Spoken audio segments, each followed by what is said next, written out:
हर रोज एक नई कहानी देखने के लिए चैनल को सब्सक्राइब करें और बेल आइकन दबाना ना भूलें। फ्रूटी को बचपन से ही मिट्टी खाने का शौक था।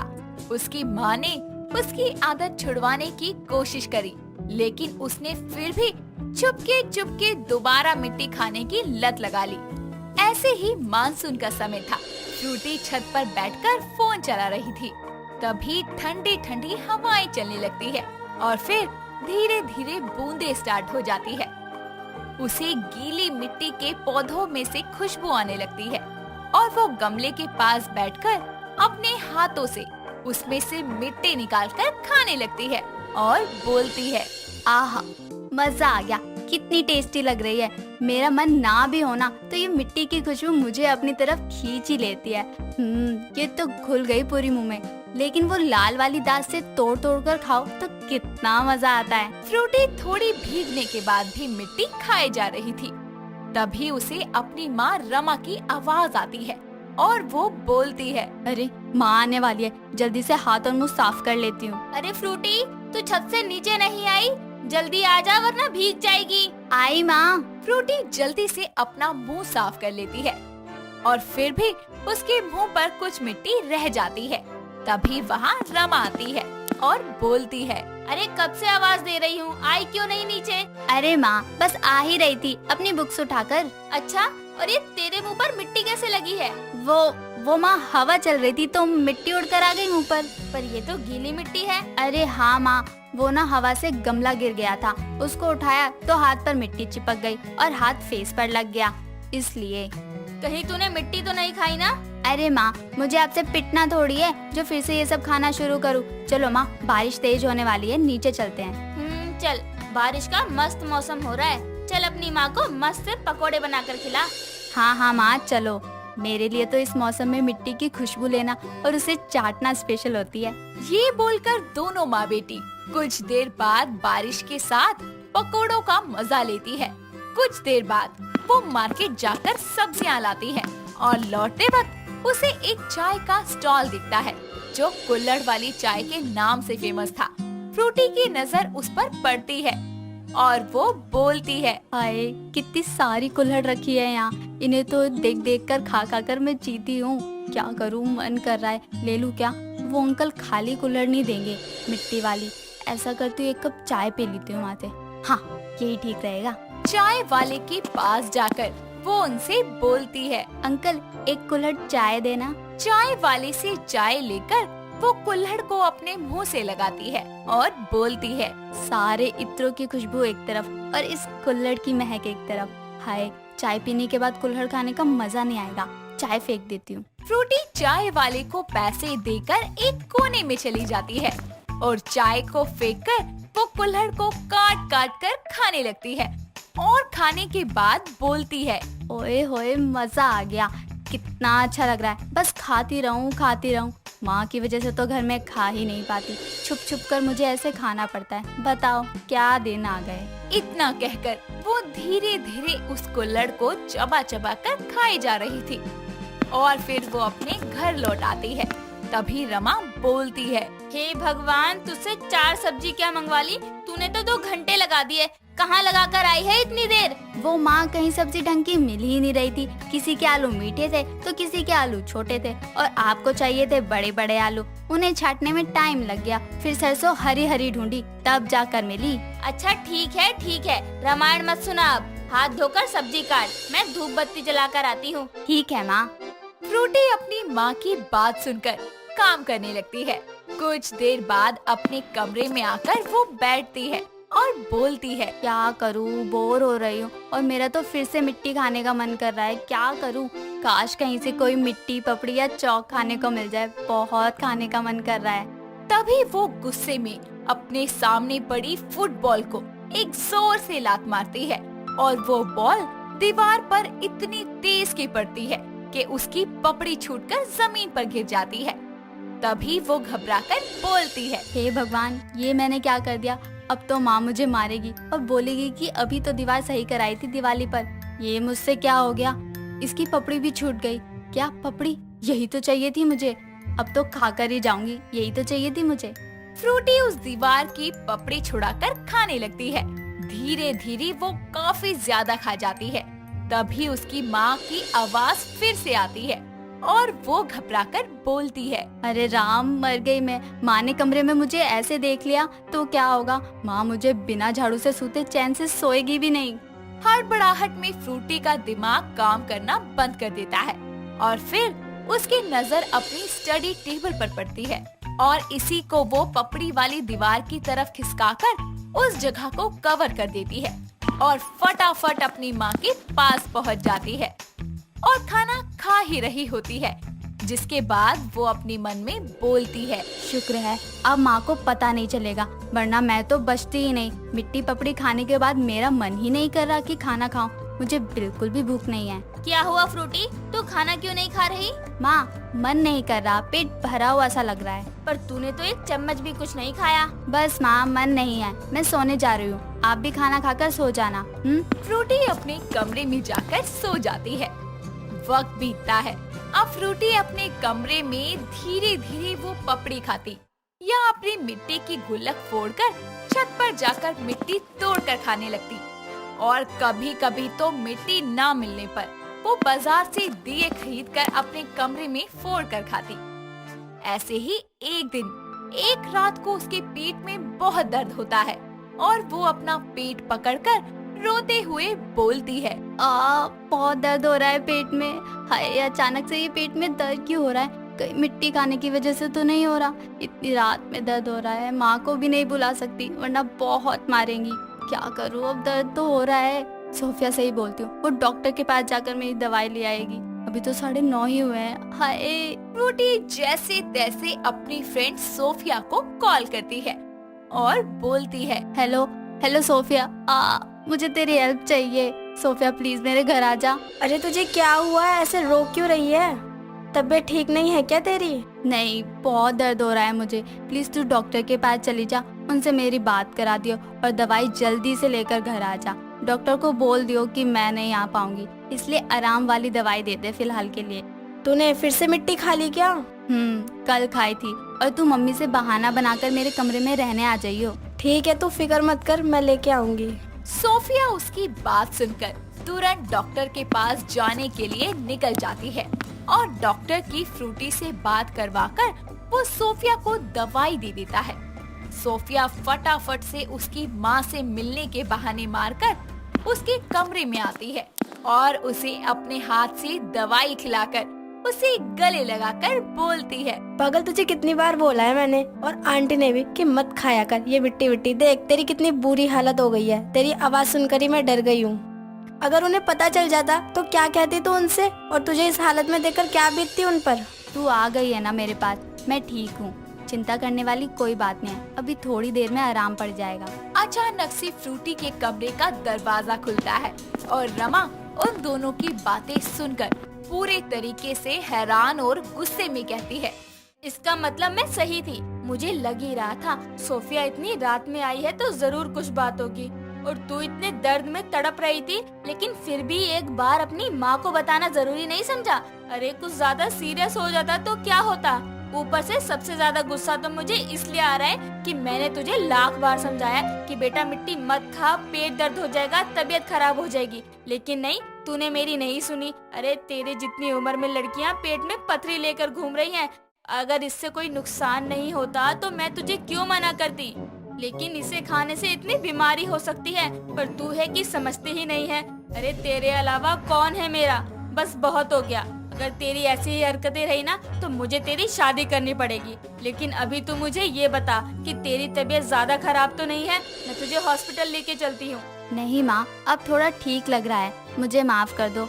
मैं आपको बताकर परेशान नहीं करना चाहती थी, इसलिए नहीं बोला और सोफिया को बुला लिया। सोफिया बेटा, ये तो नालायक है, पर तू इसकी बात क्यों सुनती है? मुझे बता दिया कर अगली बार से ऐसा कुछ हो तो, और इसे मिट्टी खाने से रोका कर। ओके आंटी जी। बेटा अब तू क्या घर जाएगी इतनी रात को? मैं तेरी मम्मी से बात कर लेती हूँ, तो आज इसी के साथ रुक जा। ठीक है आंटी जी। इतना बोलकर सब सो जाते हैं। जैसे तैसे तब तो फ्रूटी सो जाती है, लेकिन सुबह के 4:30 बजे उसे फिर से पेट में दर्द होने लगता है। उसकी दर्द की आवाजों से सोफिया उठ जाती है। फ्रूटी का दर्द काफी बढ़ता जा रहा था और सोफिया भागकर रमा को बताती है कि उसकी हालत खराब हो गई है। अपनी बेटी की ऐसी तबीयत खराब होता देखकर वो रोते हुए बोलती है, फ्रूटी, मेरी बच्ची क्या हुआ तुझे? सोफिया बेटा, इसकी हालत बहुत खराब हो रही है, तू एम्बुलेंस को बुला, मेरा तो जी घबरा रहा है। हाँ आंटी, मैं करती हूँ। माँ, मुझे बहुत दर्द हो रहा है, बिल्कुल बर्दाश्त नहीं हो रहा। ऐसा लग रहा है कि मैं मर जाऊंगी अभी। पागल है, थप्पड़ मारूंगी ऐसे बोला तो। तू ठीक हो जाएगी बिल्कुल। इतना बोलकर कुछ देर में एम्बुलेंस आ जाती है। फ्रूटी को जल्दी से इमरजेंसी वार्ड में शिफ्ट किया जाता है और डॉक्टर की चेकअप करने के बाद तुरंत उसे ऑपरेशन थिएटर में ले जाया जाता है, जहां कुछ ही देर में उसकी सर्जरी शुरू होती है। उसके ब्लॉक नसों में से जमी हुई मिट्टी को ऑपरेशन के थ्रू निकाला जाता है। 2 घंटे बाद डॉक्टर बाहर आते हैं और रमा बोलती है, डॉक्टर, मेरी बच्ची को क्या हुआ? आपने उसका ऑपरेशन किया, कुछ तो बताइए। बहुत डेंजरस केस निकला है आपकी बेटी का। ऐसा मैंने सुना है, लड़कियां मिट्टी खाती हैं, पर उसका साइड इफेक्ट इतना बुरा पड़ेगा ये नहीं पता था। आपकी बेटी की जान भी जा सकती थी अगर आप थोड़ी सी और देर करते तो। उसकी नसों में मिट्टी जम गई और नसें ब्लॉक हो गई। खैर, उन्हें कुछ दिन तक हॉस्पिटल में रखा जाएगा। कंडीशन सीरियस है बट खतरे से बाहर है। पक्का डॉक्टर साहब, मेरी बच्ची खतरे से बाहर है ना? उसे कुछ होगा तो नहीं ना? जी कुछ नहीं होगा, पर ध्यान रखिए, उन्हें हेल्दी चीजें खिलाइए और उन पर ध्यान रखिए कि वो ऐसी चीज आज के बाद कभी ना खाएं। ठीक है डॉक्टर, मैं ध्यान रखूंगी। कुछ दिन बाद फ्रूटी ठीक होकर घर आ जाती है, जहां उसकी माँ बहुत सख्ती से पेश आती है और उसे ये सब खाने से मना करती है। अपनी माँ की ऐसी हालत देखकर वो कसम खाती है कि आज के बाद मिट्टी कभी नहीं खाएगी और इस तरह दोनों माँ बेटी एक साथ खुशी खुशी रहने लगते हैं। सुमित्रा देवी सोफे पर बैठी हुई अपनी बहू जागृति से कहती है, बहू, अरे खाना कब तक बनेगा? बिरबल की खिचड़ी बना रही है क्या? माँ जी, आपको ना बैठे बैठे प्रवचन ही देना आता है। अपनी इन बुढ़ी हड्डियों को थोड़ी तकलीफ दे लिया करो, वरना पड़े पड़े जंग खा जाएंगी। अरे तू अपनी माँ की हड्डियों के बारे में सोच, मेरे बारे में नहीं। तभी जागृति का पति अरहान ऑफिस से घर आ जाता है और बहुत ही खुशी और उत्साह के साथ बोलता है, माँ, आज मैं बहुत खुश हूँ। क्यों जी, ऐसा भी क्या हो गया? कहीं माँ जी को पागल खाने तो नहीं भेज रहे आप? डायन कहीं की, पागल खाने जाए तेरे मायके वाले और तू। अरे क्या चुप रहोगी तुम दोनों? सारा दिन बस लड़ती ही रहती हो और कोई काम नहीं है क्या आप लोगों के पास? बहुत सारे हैं। खैर छोड़ो, खुशी की बात यह है कि मेरी कंपनी ने मेरी अच्छी परफॉर्मेंस को देखते हुए मुझे कार गिफ्ट करी है। कार मिली है, कोई तोप नहीं। और हाँ, आपको तो चलानी तक नहीं आती। पता चला निकले थे ऑफिस के लिए और पहुंच गए हॉस्पिटल के बेड पर।